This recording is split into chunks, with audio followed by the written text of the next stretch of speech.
speaking of these agents, the commissions, I would think a lot of people are interested in how the commissions are calculated. Well, are there some plans that give out more commissions? Let's say investment-linked policy versus critical illness plan. Are there some plans that agents sell just because it provides more commission than other plans?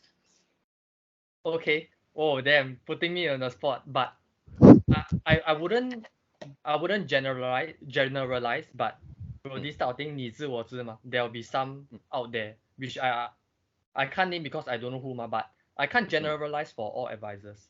So I mean, in Okay. terms of commission, how is it calculated?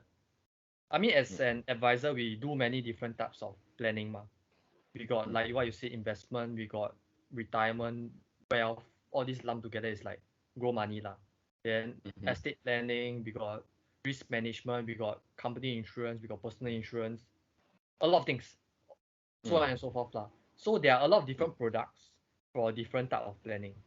So obviously the commission structure will be different, and the commission rate for each product will be different. But generally, the money making one is obviously the wealth products lah, with the highest commission, and obviously those with the higher single premium, for example, estate planning or retirement planning whatsoever lah. Because those Single premium. Sorry, I mean what single premium? What do you mean? Means one lump sum pay everything. Because many policies is you pay throughout the years There's a term payment, right? 10 years, 20 years, whatever, right? Those type of single premium obviously comes in very large scale. Can be millions also, right? So obviously that's where a good amount of money also comes in now. Then also usually during the first year when they buy the policy, if it's not single premium, the commission payout to the advisor will be the largest. So the first year will be the largest. For example, you pay for a $1,000 insurance policy, right?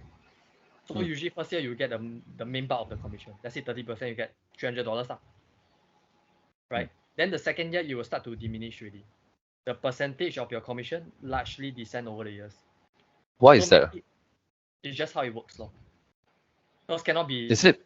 You get 300 every year although they only pay 1K, right? I thought it's because like you want to attract the new people in, so they provide a bit more first, then like you get a high of a lot of a commission, then slowly you have to sink into reality, that kind of thing.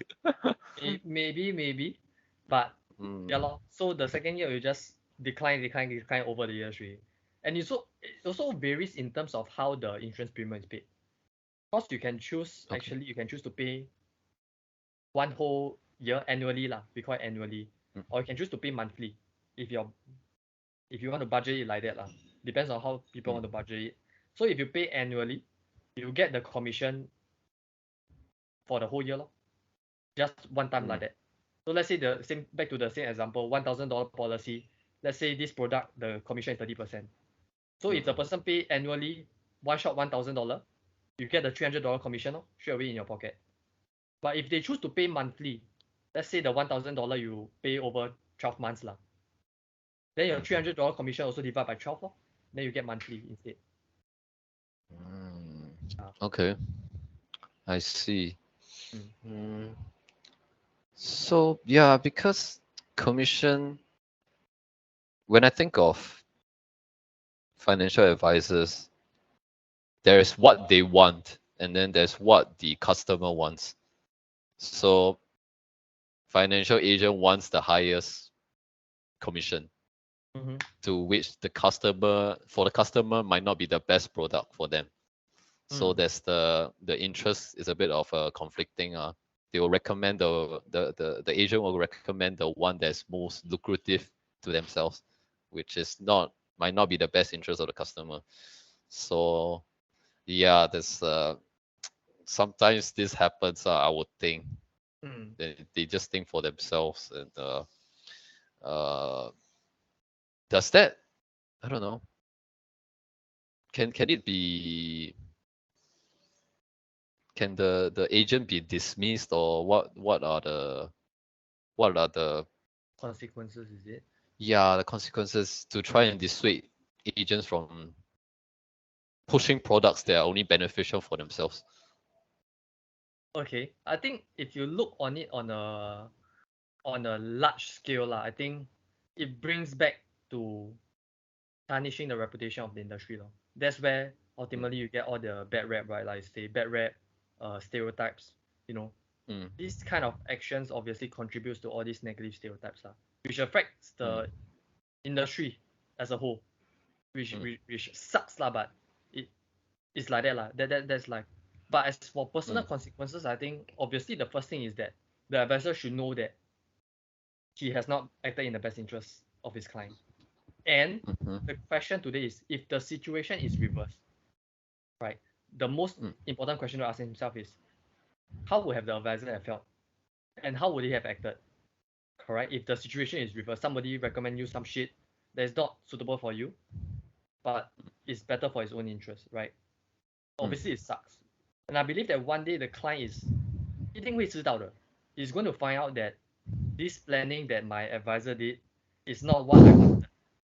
一定会知道的. Or probably another agent, cause so many FA around, right, will open up the topic, then you share a bit, then you realize, actually, what I bought from my first agent is like not good leh, not what I want also, doesn't align with my goals, right? And once this client finds out, what do you think happened? Lost the trust straight away already ma, right? Straight away lost the trust to the advisor already. So I think if you are the advisor, the bad actor, I think you cannot complain if the client doesn't trust you, because this is what you sign up for ma. You don't do things in his best interest. If it's you, obviously you wouldn't trust the person anymore. Right? So consequences wise, I think it depends on the client also. See how 大方 he is lah. But the drop in trust is expected for sure one, right? I think anyone is the same. Then I think reputation also, like what I said, bad name to not only the advisor but also the industry. And most importantly is the drop in, I think lah, is the drop in probability that you are going to succeed in the industry. Because if you have this type of mindset, you don't act in the best interest. Whatever you offer is not valuable. Like what I say earlier, value is very important. If you don't have all this, you are going to do. If you are doing this shit lah, it's not good for your clients, and you won't succeed in the long term. Makes sense, right? Okay. Yeah, I wonder if they have a conscious. I don't know if they think they somehow convince themselves that this is the best product for them, even though it's not. And then I don't know, somehow they find a way to weasel and then try to make it convenient and say, this is good. Just because it's insurance, it's good. Yeah. Actually, I think I got a point to add to that as well. Because some, right, there are, I know of some advisors that I know they are of good heart. They mean to serve their clients in the best interest one, but it just happens that their mentor or the team that they join advocate a different way. How so? What do you mean? So maybe the way they plan is not so long term lah. I don't want to put it too bluntly, and I don't want to generalize also. I would say their mentor doesn't do the very long term planning or the very valuable planning. So obviously you just join the industry, you don't know anything ma, and you will listen to your mentor because he's like the teacher, and you seek all your information, most of your information from him. So they wouldn't know what the mentor is teaching them is the best or the most valuable, the best planning for the long term, right? They wouldn't know. You don't know what you don't know ma. So they go out there and they pitch their mentor's method because that's what they know, and it's not good, but they themselves don't know. So there are some cases like that also, which I can't blame. It's more about the mentor. So I think mentor also plays a very important role in this industry also.